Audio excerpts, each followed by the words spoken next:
Hi, I'm Brenda. I am co-owner of Fustercluck Farm, and we are here in Marshall's Creek. We do goat hikes for people who are interested.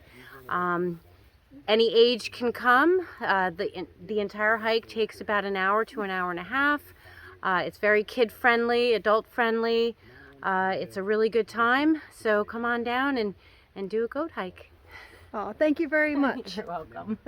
If you want me to say anything more, I mean, I'm going to say a lot during the hike itself. And this here is a couples hike, so that's why you see extra stuff going on here. Yes, usually what we do is I always have animal crackers for everybody to feed the goats before we go on our hike. And then once they do that, we take off for the hike. It's about a quarter of a mile that we go, and then we stop halfway.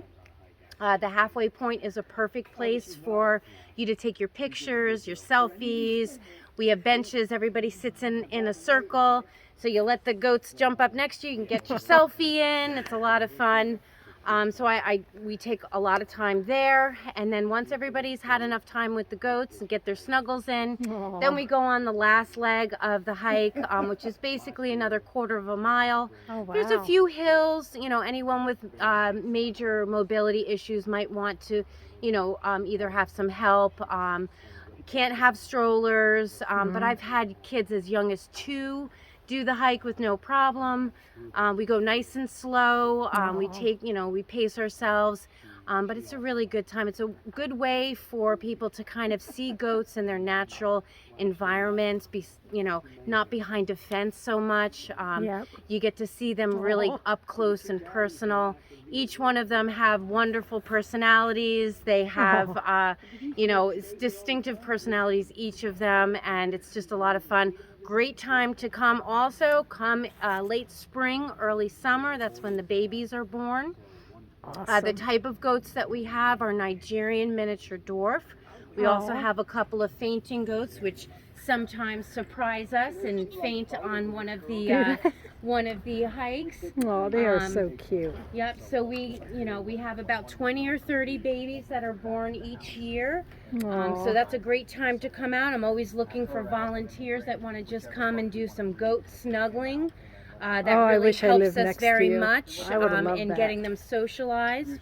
All of these guys are extremely calm. They are used to people. They've been, they've been around people and kids.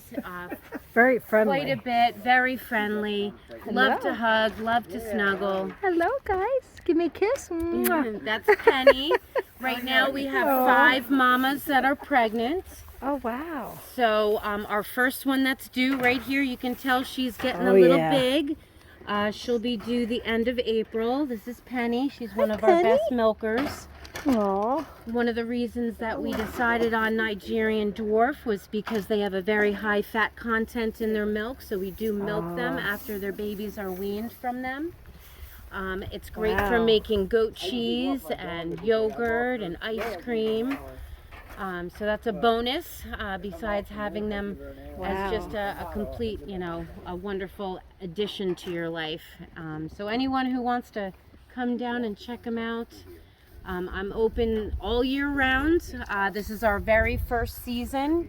I was pleasantly surprised that it took off as much as it did. It actually took me quite a bit by surprise. Our plan was only to have a few homeschool groups come back this past April in 2022. Oh, wow. And surprisingly, the word of mouth and Facebook, it just took off. It bloomed. Over the summer, we had literally 7 days a week booked with hikes. So, it's been quite an experience. And where is this located again? It's in Marshall's Creek. So it's East Stroudsburg, but we're in Marshall's Creek. We're about 10 minutes off of Route 80 at the Marshall's Creek exit. It's a little bit before East Stroudsburg University, so most people know where that is. We're about 20 minutes from the Delaware Water Gap. Oh, well, thank you very much. Oh, you're welcome. First time, honey, we're hiking with the goats. Look at them all. 12. 12 of them. Looks like 13. 13 goats. 13 here, and then we have 2 of my intact bucks Oh, wow. that we use for breeding. They're back at our farm. Okay, so we got 13 of them with us. All right. Yep. Lucky number 13. Lucky number 13. This group of goats has been together the longest of any herd that I've had because, like I said, I normally would sell the babies, but I decided to keep them. So they're about 10, 11 months together, working together as a group. So they're my best herd. Oh, honey, we got to buy ourselves a goat. 2 goats, because they don't like to be alone. Well, We have to get 2 goats. And French. So for those of you who want to get goats to cut your lawn, they're not going to do that. I always like to clarify. They're not going to mow your lawn down. However, I call them my weed whackers. They're really good for taking care of like pricker bushes and poison ivy. They're great for cleaning up the poison ivy in your yard. They're browsers, so they're not going to just work on one spot and keep going. They're going to pick a little here, a little there. We have a lot of wild blueberry in the summertime, which they love. This time of year, they'll chew on bark. They love to eat the dried leaves off the ground that still does have some nutrients in it. We call them their potato chips because it sounds like they're eating potato chips when they chew on them. Oh. They will chew on some roots this time of year. But basically, you know, we have to make sure that they have plenty of hay. They get a little extra feed in the wintertime, especially with the mothers who are pregnant. We need to boost up their nutrition. They get extra minerals this time of year. But goats are very smart. They actually know what's good for them and what's not. Oh, wow. You would think, like, I had to learn this. Ferns are toxic in large amounts. There's Trump. And I spent weeks ripping ferns out thinking they were all going to die from eating ferns. They know better. They take a little taste of it and they move on. They're also very smart when it comes to knowing what they're deplete in. So I put out 6 different types of minerals for them, and they know, depending on the time of year, what they're low in. They will, you know, go for the salt in the summertime. Oh, they heard something. You guys got a little spooked? Even a little squirrel running across. They tend to be a little scared. Okay. This is an experiment we're going to do. Okay, now I want everybody to stop, Okay. and I want everybody to start walking that way. Start walking this way. Start walking. Everybody's walking this way. All right. Oh my gosh.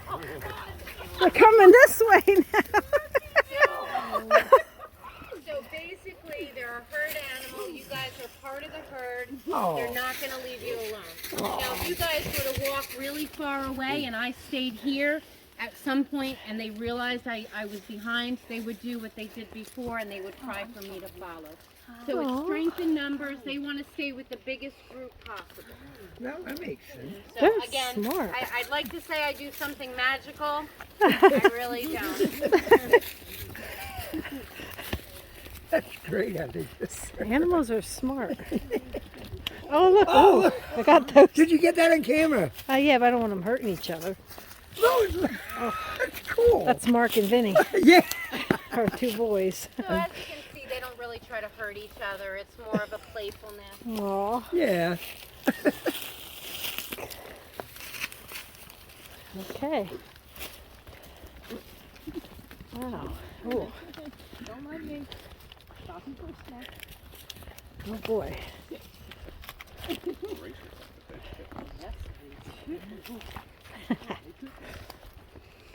this is the biggest hill that we have. We can rest at the top if we need to. It's beautiful out here. Can't wait till we go camping, honey. I love camping out in the woods. Maybe we'll find a goat. Yeah.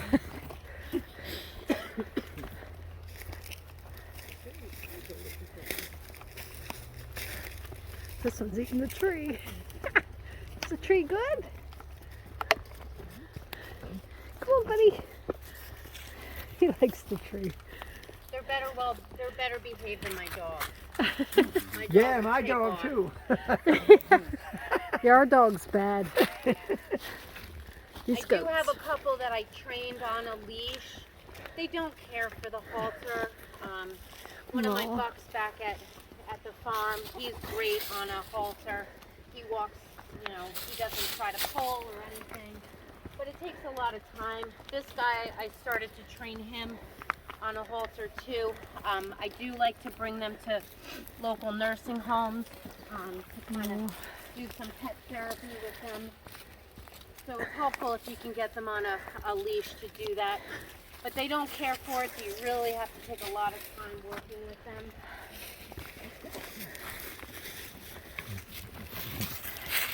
Easy, Matilda. They're like kids. Throw them down on the ground. Look, they love their animal cookies. Throw them down on the... Whoa! Oh, be here. Land on your lap. Those goats love to eat. Ready? Okay. Aw. All right, guys, you gotta let me through. You hold on to the cookies. You want any? You gotta feed Donald Trump. Feed him. Donnie? Donald, you hungry? Oh, look at the jeans. Oh. Oh my goodness. Ah. Whoa. Are you okay, honey? Yeah, I'm alright. They like to eat. Oh my god. Oh my god. Hello, pal. Hi, baby. Hello. Oh, You guys want to look up this way? honey, look.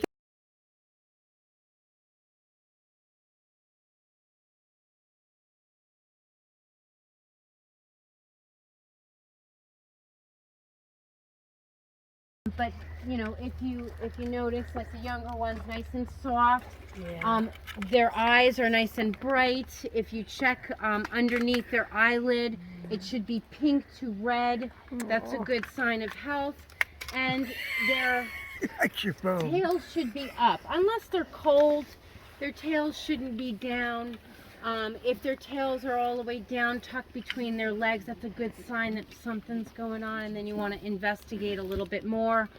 Of course, you're always looking. Don't eat plastic. Don't eat plastic. Yeah, Lord. So then you want to take a look at their number 1 and number 2 output. If you notice, their number 2 is almost like rabbit pellets. That's the proper consistency. If you see any on the either end of the spectrum, then you have to worry. One of the biggest health issues that you have with goats, because they are very susceptible to stress, is their stomach and their digestion. They're very susceptible to bloat, and that can be brought on by just a change of food, a change of where they are. I'll tell you a funny story. When I had to move them down here from our farm, I was so worried about them getting stressed out, because literally bloat can kill them very quickly within 24 hours. I pitched a tent down here and I slept here for 6 weeks until my husband finally said, if I don't come home, he's leaving me. But basically, I'm kidding.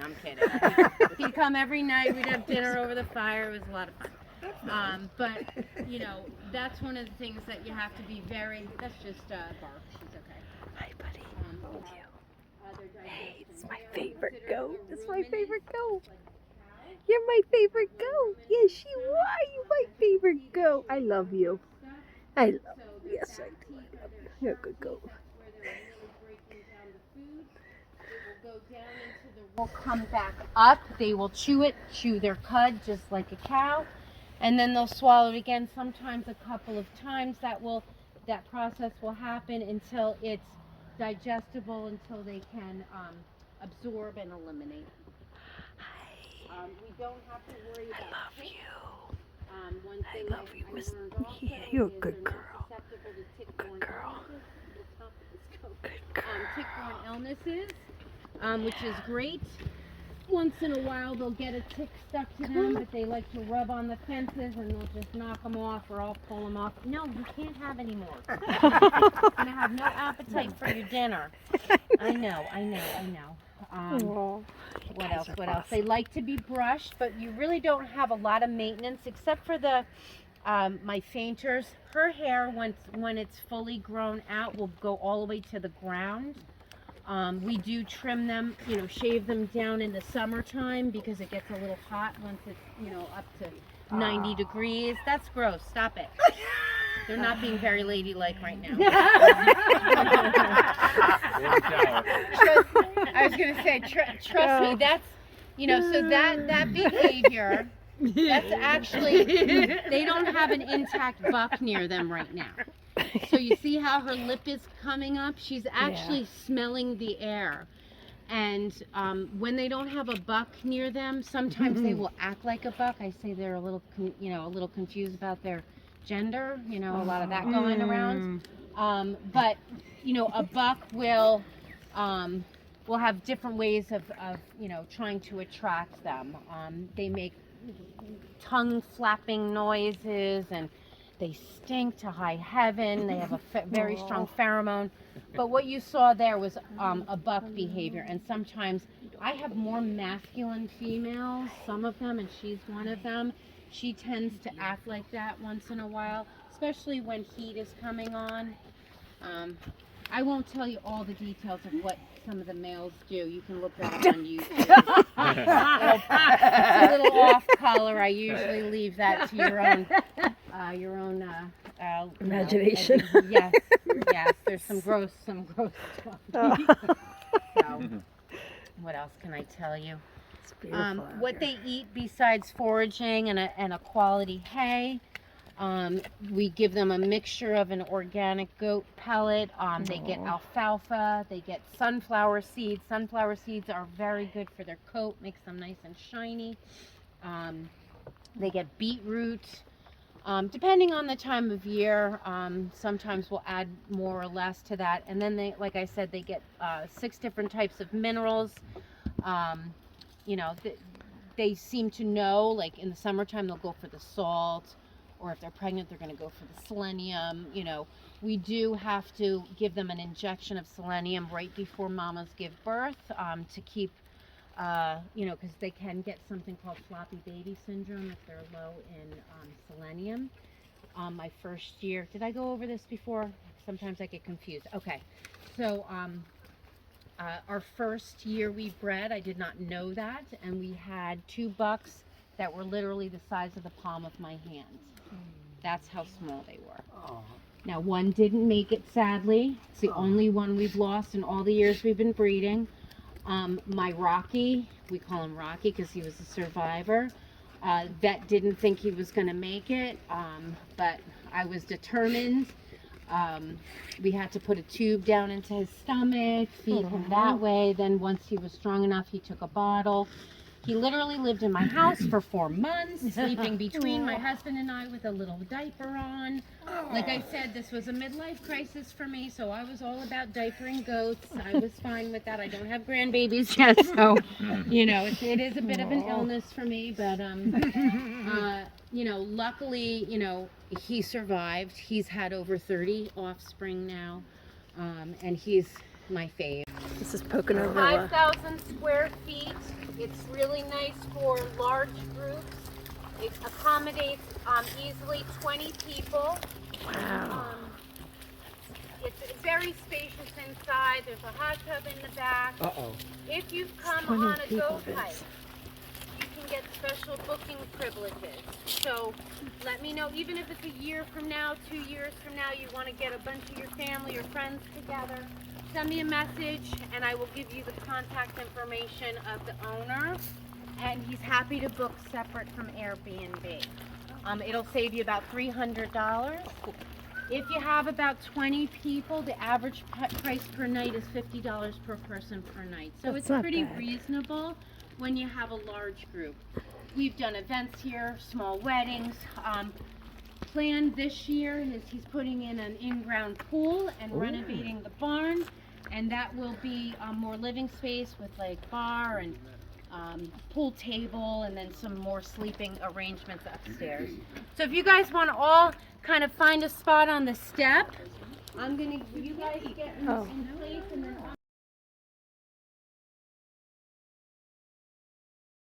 History of the fainting goats. 1950s, Okay. there were sheep herders that also had some goats that they realized carried a gene that if they were startled, the sympathetic nerve would trigger and their muscles would contract. And, you know, it would happen just momentarily, but because their muscles contract, they'd be immobilized and they would tip over. So they don't lose consciousness, they're conscious through the whole thing. And again, it's just a genetic thing. Now, normally, it would have been bred out of them, survival of the fittest, right? But these goat herders, or sheep herders rather, decided to continue to breed to encourage that. They see my husband. Because they wanted to be able to utilize them in a certain way, and the reason is a little sad. So they would put the fainting goats out with their sheep, so that if a predator were to come, guess who got to be dinner? The goat. Yes. Now they don't do that anymore. Thank you God. know, PETA would probably have a heart attack if Oh, some of the heck kids yeah. had. You So know that's they no would. longer a practice that they do. But because back then the gene was proliferated so much and encouraged so much, they became their own breed. And there's all different sizes and different varieties of fainting goat. There's the very, very small silky miniatures. They are literally, they're this big and maybe that tall, and they don't get any bigger. So the reason why people want fainting goats is it's hilarious. You know, you watch baby fainting goats, you'll cry, you'll laugh so hard you'll cry, and people can put up funny videos. We like the fainting goats because they're very mild tempered. They don't try to test fences because they seem to instinctually know they might tip over at any moment. They're not going to try to jump up on things or try to escape a fence. And they just have a genuine nice personality about them. Like I said, I bred my Nigerian buck with our fainters, and it was just, I'll do it every year now, because the offspring just came back with such a nice combination of the two goats. And which ones are you painting? Lydia Okay. and Prudence. You notice their horns are a little bit different, and they kind of curl up. Olivia and They Prudence. curl Are they out to fainting the goats? side. Yeah. That's one way you can tell the difference. Oh. Now their offspring is half and half, so they kind of have a little bit of a curve, some of them, some more than others. Some have more hair than others, like Mia has quite a bit of fur. Eeyore, he has the long hair on his legs, he has a little bit more painter, but none of them carry the fainting gene, none of them fall over. Okay. It was going to be a 50-50 thing, Yeah. that, you know, they might carry the gene, but none of them ended up carrying it. Now, how often did you say? How often? It's very random. Now it's When time they're for the little, bonfire, they have wine, crackers, every and little goat thing. cheese and water. So